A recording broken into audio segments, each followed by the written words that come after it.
The question we're looking at today is, should women be allowed in combat?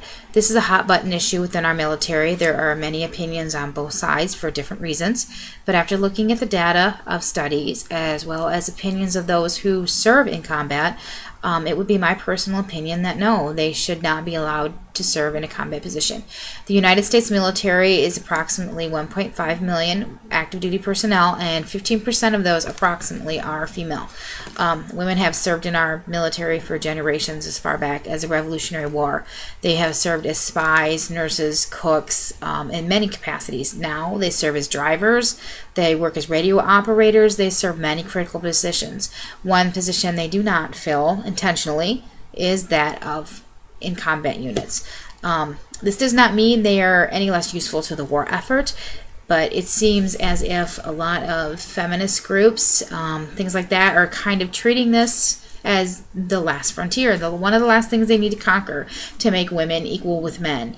And I really don't think people stop to think what is best for the women that they're trying to get into those positions, as well as the female soldiers. I just think the idea is we're going to be able to do this, because if we're not, we're not equal.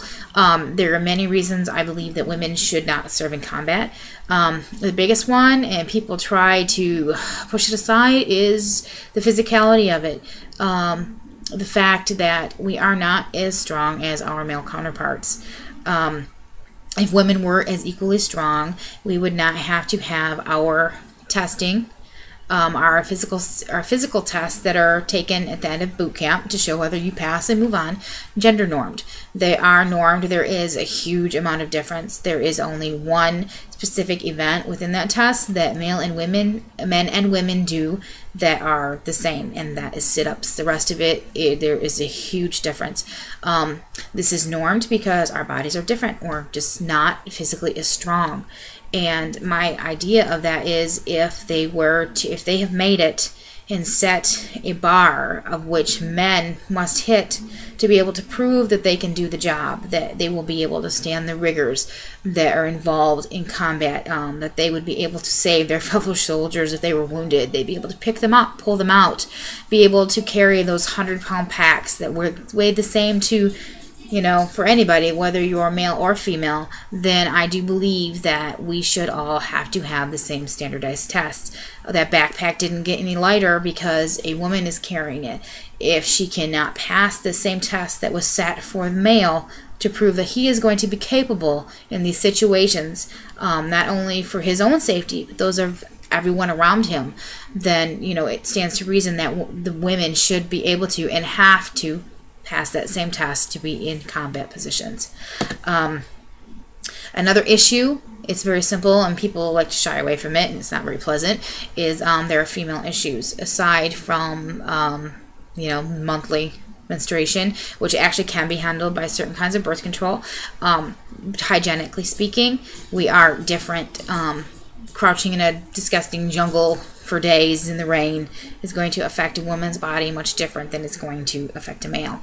The other issue, the possibility of pregnancy. Women do not always know when they're pregnant. Sometimes they don't know for quite a while, but even a standard pregnancy test is no good until the 3 days after you've missed a period. That's, you know, 4 to 5 weeks.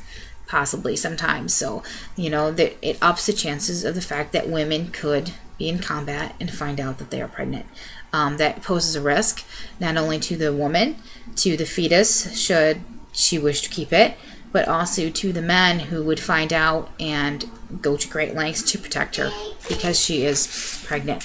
Also, another consideration, and this really does not relate to the woman, this more so relates to the male soldiers, is the fact that they have to get into a different mindset to be able to fill these combat positions. Some of them run patrol, some of them have very strenuous, hands-on, you know, jobs in combat, and in order to be able to do that and to basically keep their sanity, they condition themselves. They enter this sort of mechanical mode that is very primal. It has, you know, they eat, they sleep, they kill. That is all that they do. And they have had to condition themselves to be able to do this, to be able to go up to another human being and be able to kill them. Sometimes, you know, on a regular daily basis, to be able to see all this death and destruction around them and be able to not have it affect them, because it does, but to be able to not let it affect their job. And, you know, when they go back to this primal way of thinking, one of the basic survival instincts is also that of sex. And it has turned men that would not normally be everyday life into rapists. It happens when we ask them to put aside all the things that we have taught them and their mother has taught them, how you treat people. You're not raised to kill somebody. Things like that. It can open the door to these other things. Does it make it right? No, it does not. Does it make it the female's fault? No, it does not. But putting her in that position where this could happen is not a good idea. And there has been countless incidents in the military where women have been abused and they are not taken seriously.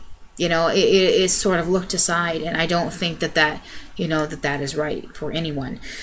Another thing is too, with the men's idea of women is they're conditioned from a young age to be the protector.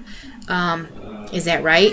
I don't know, but that is how they're taught, and men are often put themselves at a higher risk or other soldiers in an effort to save that female, particularly if there is the idea of capture, because of the things that could happen to a female that would not necessarily, doesn't mean it does not, but would not necessarily happen to the male. I don't think it's a good idea. It's not safe for the female, and it actually can put other soldiers at risk. In my conclusion, I don't think that women should serve in combat. I think there are many roles in which they can fill, and that they can fill better than their male counterparts.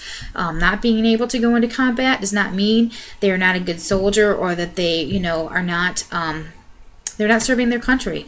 It just means they will be serving it in a different capacity that is actually better for their country and themselves. I also do not believe, because I have heard this, that is women's right. I don't believe a woman has a right to be able to go into combat. I believe it's just like a civilian, that if you go to a store or you work, whatever your present employment is, and you have certain jobs that you cannot do as well as someone else, that those jobs should be given to someone else. The employer or owner will not look over the person that can do these jobs better and give them to you, particularly to put someone else in danger. So that is my conclusion, and that is how I feel. I believe women are strong, and they are smart, and they can give so much. With that smartness and savviness that we have, that men do not always have, I think it needs to not be about we have to conquer this, because we don't. What we need to do is we need to do what is right.